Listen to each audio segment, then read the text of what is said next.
Hi, so I'm sitting down. I was getting ready to meditate. I'll probably wait a little bit and do it in a bit, but I've been thinking about the observer today.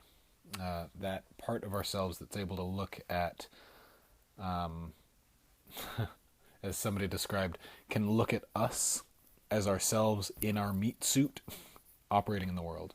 So it's like that way of taking a step back and being able to observe your actions from a place of like, oh, I'm having that weird thought again, or I'm going through that weird pattern that I've done on a regular basis, and or I can notice myself feeling stressed out, or I can notice myself getting angry about this, and then like that's the part of yourself that if you've got enough space there, you can ask the question, why, right? It's or or you can say something like how interesting, right? It's that place that helps you notice parts of yourself that you don't normally notice, right, Oski? Right? Yeah, he agrees. So anyway, I for me this has been something that comes up a lot in my meditation and stuff when I sit down to meditate. It's a place where I can do it deeply, but like it also helps for to sometimes for that to come up in everyday life. So I remember when I really started meditating at the beginning of this year, I noticed that place really deeply when I was having there was a conflict or a person that I had conflict with, and when I remember the first time not having of going, oh, this is normally where I'd like get angry or need to like stop and do whatever just because like I'm getting stressed out here. So it was a place where I could actually. Sorry, Oscar's being very attempting to be distracting, or he's just having fun. But I remember that very specifically for me was an interesting observation of like, oh, I'm actually getting really tense here, and like I could just feel the sensations in my body rather than like actually take on the story of that like this needed to be a conflict. And I remember as soon as that happened, after that experience with this person, we had really a great improvement in our relationship and our communication after that. And it was yeah, it was one of those side benefits of meditation that I didn't see coming. So yeah, I've just been thinking about that spot a lot recently because meditation isn't the only way to get there. There are other places that help you do this. In fact, I think doing these videos is a way that helps me to reflect in a way as I'm talking and putting my thoughts to words. And in doing the process, there are a lot of places where I'll go, oh, are people going to think this is weird? But then that now is a voice that I can actually observe, rather than it being me, rather than actually like feeling uncomfortable about saying something weird on camera, or like not being, or like saying like too many times. I can now kind of observe that part and go, oh, yeah, there's that voice again that is uncomfortable in some way because I feel like I need to always make useful things, or need to earn my keep by being interesting, earn my keep on the internet. Um, so yeah, I think meditation is probably the fastest way that I've seen to increase that. But there's just self inquiry, self observation, and asking why do I do what I do, or who am I, right? These questions take a certain focus, a certain locus of there's a way that like if the world is always happening to you, then you can't really ask the same questions. Whereas if you view the world as a internal representation in your own mind, right? I'm thinking of the other ways that you can develop this voice of of the, or this place of the observer, right?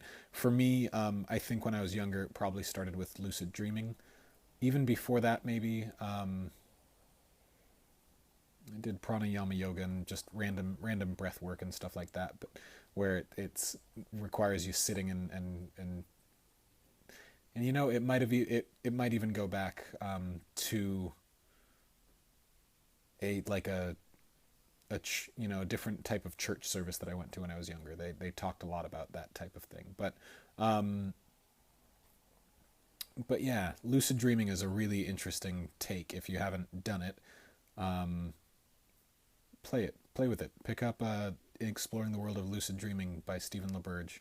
Um, it really gives you a sense of like the world is the Matrix, right? It's very much, lucid dreaming gives you the sense of like, oh, everything in my world that I think is solid and real is actually my understanding of that representation of something in the world that is an input to me. So that probably sounds really crazy, but if you really think of it as the Matrix, and like when you're asleep and when you're in a lucid dream, reality seems incredibly real, but at the same time you've got no input from any of your senses that you're normally taking in. So it gives you this experience, this real world experience of that your entire reality is based on a mental representation that's in your own head, that is, even if you didn't have the input from the outside world, you'd still have some semblance of reality and it would still seem very solid and real. So that gives you a different perspective of that observer piece. Then it asks, who is it that's seeing this? Who is it that's experiencing reality in this way? Um, I probably sound really out there, so I'm just gonna keep going with it. And if you have, if lucid dreaming isn't up your alley, I'd also try getting in a float tank and doing, um, yeah, get a what's it called, sensory deprivation chamber. So it's essentially like this warm water filled with Epsom salts to a point where you're buoyant and you float, and the temperature of the water is the same as the temperature of your skin, which is the same as the temperature of the air around you, is completely light and soundproof, and you just lay in there for like an hour or an hour and a half or 2 hours, 3 hours, whatever. And with no inputs from, you know, as you lay as still as you can, but you've got no sensory input, including, you know, physical tactile, because you start to lose sense of where the water is and where the air is, and you just feel like you're floating. Um, and that's a really interesting experience as well. I remember when I did that back in Rochester, New York once, twice, and I remember the first time just I'd read about it. People say they see color hallucinations and all this stuff, and I thought that was crazy.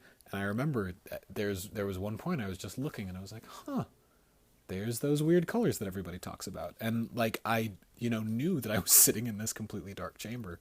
Um, yeah, really interesting. You know, the brain can start to do a lot of different things there. Anyway, try that. It's a lot of fun. I remember feeling relaxed for like a week afterwards. Um, time time went crazy in there. Like it was, I remember my brain going so fast, and it was like 90 minutes was up in what seemed like 20 minutes. Like it took like 15 minutes to calm down, and then like it felt like 5 minutes and I was out. Um, yeah, a lot of fun. Anyway, making these videos longer these days, so 9 minutes. Mm, hope you enjoyed it. I wanted to say something about processes as well. Randomly, I started making videos at, you know, I've been inspired by this to actually start making videos of the processes that I do at work, in order to improve my processes and productivity there. So it's been interesting. I'll talk maybe more about that tomorrow or something. Anyway, I hope you guys have a great evening, and try some stuff. Meditate, go float, try some lucid dreaming, whatever. Check it out. Be the observer. And maybe I'll give you a takeaway or something. See if there's a place where you can, you know, observe yourself in your own life, where you know where